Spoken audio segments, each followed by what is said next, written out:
Баршаңызға сәлем, каналыма қош келдіңіздер. Бүгін сіздермен бірге шашақты немесе сақалды тоқаштың рецептімен бөлісетін боламын. Видеоны соңына дейін қарап, каналыма тіркеліп кетулеріңізді сұраймын. Ең алдымен мискамызға 1 ас қасық ашытқы, 2 ас қасық шекер, 1 стақан жылы су және 1 стақан жылы сүт құямыз да барлығын венчиктің көмегімен жақсылап араластырамыз. Араластырып болғаннан кейін үстін стреч пленкамен жауып 5 минутке қоя тұрамыз.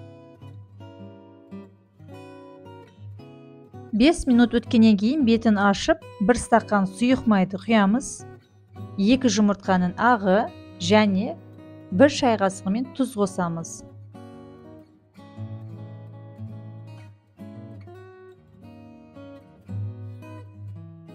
Тағы да венчиктің көмегімен жақсылап араластырамыз да артынан 6,5 стақан иленген ұнды біртіндеп енгіземіз.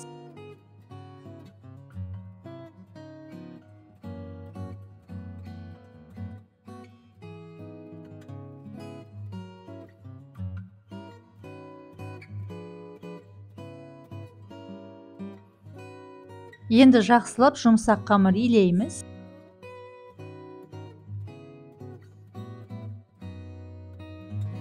Мінекей дайын. Стреч пленкамен тағы да бетін жауып 1 сағатқа қойып қоямыз.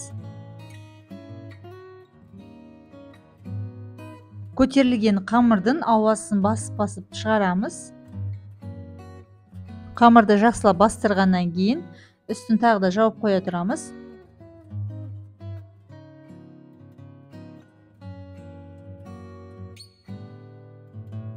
Енді қамырларды грек жаңғағының көлемінен сәл үлкендірек етіп, домалатып шығамыз да противенге тізіп шығамыз.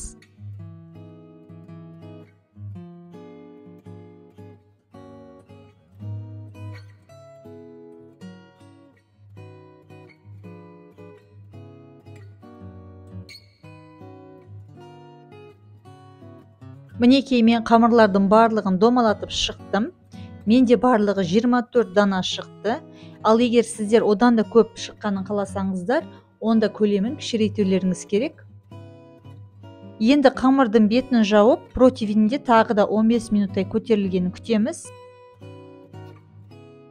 Көтерілгеннен кейін бағанағы 2 жұмыртқаның сарысын жақсылап араластырамыз да тоқаштардың үстіне жағып шығамыз.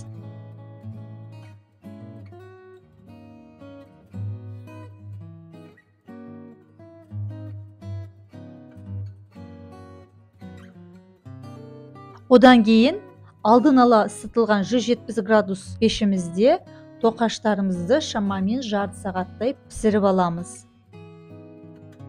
Тоқаштарымыз пісті, енді суығанын күтеміз.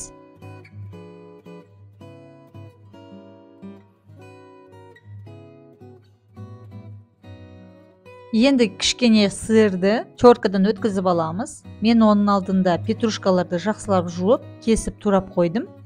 Тоқаштарымыз суыды.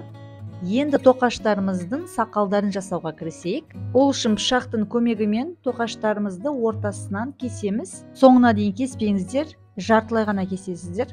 Енді тоқаштардың арасын лабны немесе творожный сырмен толтырасыздар да, шеттеріне де жағасыз және туралған петрушка немесе теркадан өткізілген сырға батырасыздар. Мінекей осылайша тоқаштарымыздың сақалдары жасалады. Петрушка немесе сырдың орнына сіздер мысалы колбасаны да теркадан өткізіп жасай аласыздар.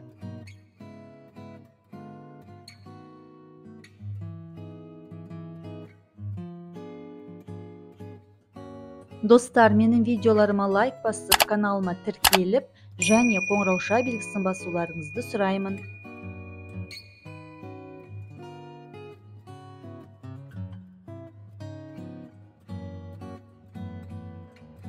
Мінекей тоқаштардың жұмсақтығын көрсетіп кетейін, 2-ге бөліп. Өте жұмсақ, мақта сияқты.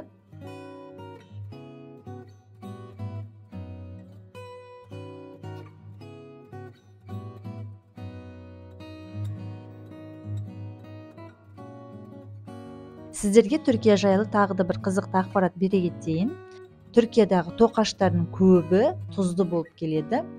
биздики сыяктуу тәтті токаштар жок. Сондуктан да эгерде эртең Түркияга келип жатсаңыздар, токаштардын дәминин тузду экенин билип жүрүңүздөр.